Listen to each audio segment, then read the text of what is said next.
In a world rife with noise and confusion, have you ever felt an intangible fog obscuring our insight into the truth? In this episode, we delve into Chapter 24 of the Tao Te Ching to uncover how Laozi reveals that arrogance blinds us, preventing us from recognizing wisdom. Are you ready to join us in unraveling the mystery of too arrogant to see clearly? In this chapter, Laozi not only outlines the demeanor of those who possess the Tao, but also guides us on how to cultivate profound inner refinement to transcend the superficial self. Let us recite the original text of Laozi's Chapter 24. He who stands on tiptoe will not stand firm. He who strides forward will not proceed. He who sees himself does not see clearly. He who is self-righteous does not shine. He who boasts of his actions has no merit. He who is complacent does not grow. In the Tao, these are like surplus food, a journey one would not take. People despise such actions, therefore those who have the Tao do not dwell in them. These ancient words will guide us to re-examine ourselves and explore how to maintain a tranquil heart amidst turmoil. Now, let us begin our exploration of Chapter 24 of the Tao Te Ching, following Laozi's guidance to unveil the veil of arrogance and discover the wisdom forgotten by the world. This is not just a journey of knowledge, but a cleansing of the soul. Together, let us learn how to find inner peace and satisfaction in this chaotic world. Laozi's mode of thinking is something we must learn. He starts by giving two examples from real life as a simple induction, and then proceeds to say four phrases. He warns us not to be too self-righteous, and then goes on to say that these self-righteous behaviors are useless and repulsive to others. Those who have the Tao will not commit these faults. The meaning in plain language is not complex. Let's go through it once. Standing on tiptoe cannot last long. Striding forward cannot go far. Being limited by what you see prevents clear sight. Considering oneself correct obscures the truth. Boasting about oneself leads to no credit. Relying on one's own power cannot lead. From the perspective of the Tao, these can be considered as crimes, and people generally despise such actions. So those who understand the Tao will not behave in such a way. The first two sentences of this chapter are objective phenomena that we can commonly observe. They point out that anything unusual or abnormal is hard to sustain, just as the storm and rain mentioned in the previous chapter are hard to last. The same is written in heaven and earth, and even more so in humans. You see, he begins with, "He who stands on tiptoe will not stand firm," which means that standing on tiptoe cannot last long. Why? If you stand on tiptoe, relying only on the tips of your toes, it's like when we sometimes attend large celebrations and can't see the performance in front of the square. What do? You stand on tiptoe and look up desperately, and soon you get tired. What do you do when you're tired? You return to normal, with your heels on the ground, so that you can stand firm. He continues with, "He who strides forward will not proceed." Normally, we take a step of about 60 centimeters, but if you say you want to stride far, taking a step of 90 centimeters, that's fine, but you probably won't be able to go very far. After walking a few hundred meters, you may feel your legs are sore. In other words, overusing your feet will not allow you to stand firm or go far. This reminds us that in any aspect, it is the same. We must grasp the ordinary state to maintain longevity. Then Laozi mentions four sentences, each starting with oneself. He who sees himself does not see clearly. He who is self-righteous does not shine. He who boasts of his actions has no merit. He who is complacent does not grow. These four words, if we recall from 2 chapters ago, Chapter 22, Laozi mentioned four situations that correspond exactly to this, only with different expressions. For example, being limited by what you see prevents clear sight. As long as you are not limited by what you see, you can see clearly. So there are different expressions from both positive and negative sides, leaving no room for maneuver. Laozi really believes that you should not be limited by what you see, should not consider yourself correct. These 2 points are related to cognition. do not be self-seeing, do not be self-righteous. The latter 2 points are related to behavior. Do not boast, do not rely on your own power. Let's not talk about the unity of knowledge and action yet. Considering both knowledge and action is a more complete way of thinking. When we introduce Laozi, we often mention Han Fizi because he was a scholar at the end of the Warring States period. He wrote 2 important articles, Jielao and Yulao. Jielao is to honestly state the content of Laozi and explain it. Yulao is the yu of metaphor, which is to tell stories and use some historical stories to illustrate that Laozi's words are based on something. In Yulao, regarding the he who sees himself does not see clearly mentioned here, he tells a story, meaning that you must first see your own situation clearly to be considered famous, otherwise you may be muddled. We often say there is no self-knowledge. Han Fizi's story goes like this. He said that King Zhuang of Chu wanted to attack the state of Yu, and the minister Duzi came to see King Zhuang and said, "Your Majesty wants to attack the state of Yu. Why?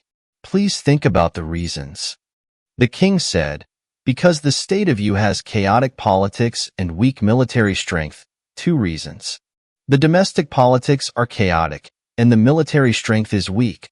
So I will teach you. In other words, I will attack you and judge you." Duzi said, "I am foolish and worried that our wisdom is like the eyes, which can see things 100 steps away but cannot see our own eyelashes." This metaphor is very good. Indeed, the eyes cannot see the eyelashes. You can see the distance, but you cannot see the near, and you cannot see your own situation. Duzi continued, "Your Majesty's army was defeated by the state of Qin before, and the state of Jin lost hundreds of miles of land, which means our country's military strength is also weak. In addition, there is a big bandit in our country called Zhuang Jiao, who is rampant in our territory, and officials are helpless against him, which means our politics are also chaotic. This famous bandit in the world is rampant in your Chu state. So the conclusion is that your Majesty's weakness and chaos are no better than the state of Yu. If you attack the state of Yu now, it means you are very wise. But this wisdom may be like the eyes, which cannot see their own eyelashes." King Zhuang of Chu was not bad. After listening, he accepted the advice and stopped the plan to attack the state of Yu. Therefore, to recognize one thing, the most difficult thing is not to see how others are, but to see how oneself is. Han Fizi, when explaining Laozi, cited a historical story in which a big bandit named Zhuang Jiao was mentioned. Generally, in ancient times, Zhuang Jiao and Daoji were listed together, known as Zhuangji. When 2 people are listed together, everyone knows that a big bandit is coming. Zhuangzi wrote an article called Daoji, which is very vivid and interesting. Although this article is considered to be written by a poor author and not by Zhuangzi himself, the content is very interesting. What does he talk about? In the article Daoji and Zhuangzi, it is said that Confucius wanted to persuade Daoji to get along well with everyone and not to be a bandit. As a result, he debated with Daoji and ended up in a mess because Daoji was full of fallacies. What is a fallacy? You say you want benevolence, righteousness, and morality, and he gives you examples. Those who do these things also end up very badly. In other words, he does not say that benevolence, righteousness, and morality are not good, but he says that you say benevolence, righteousness, and morality are good for people. So why do some people end up so badly when they do these things? There are those who are killed, deceived, bullied, and abused. Then you say benevolence, righteousness, loyalty, and trustworthiness. Why should I abide by them? According to Zhuangzi, of course, Confucius could not refute him and ended up in a mess, which is called speaking of Daoji. Zhuang Jiao is as famous as him, indicating that this story should be quite popular in ancient times. In other words, the state of Chu has also suffered defeats today, and there is a big bandit today, and you can't catch him, which is called he who sees himself does not see clearly. If you think what you see is everything, then you can't see clearly. The other three sentences are the same situation and can be extended. If you think you are right, you will obscure the truth. Speaking of obscuring the truth, these four words are very interesting. Because in ancient Greek times, what they called the truth was to remove the cover. In other words, the truth or the truth is to remove the cover, which is the truth. Where does the cover come from? It comes from our own prejudices, preconceived notions, subjective ideas, and many sources can cause cover. So you must remember, never think you are right. Never think what you see is the only version. Then, Laozi emphasized that you should not boast about yourself, nor should you rely on your own power. To be honest, boasting about yourself is sometimes inevitable. We often feel that it is not easy to accomplish something. How come others have not found out? Haven't they found out my contribution? In fact, others all know. It's just that everyone has their own concerns. You must publicize your own contributions. Who in this world has no contribution to say? You think it's big. He thinks it's small. Everyone thinks their own contributions are the greatest. So at this time, why do you have to boast about yourself? Another is those who rely on their own power will not grow. Those who rely on their own power cannot lead. To be a leader, you must remember that you can achieve things only with the right timing, the right place, and the unity of people, not by your own extraordinary wisdom. Then, Laozi said that from the perspective of the Tao, the previous four situations, too arrogant, are all surplus food and redundant actions. What does this mean? Surplus food is extra food that can be discarded. You discard the extra food, and others see it and feel disgusted. Redundant actions refer to unnecessary behaviors that do not contribute to one's path according to the Tao. It's like suddenly having a piece of excess fat on your body.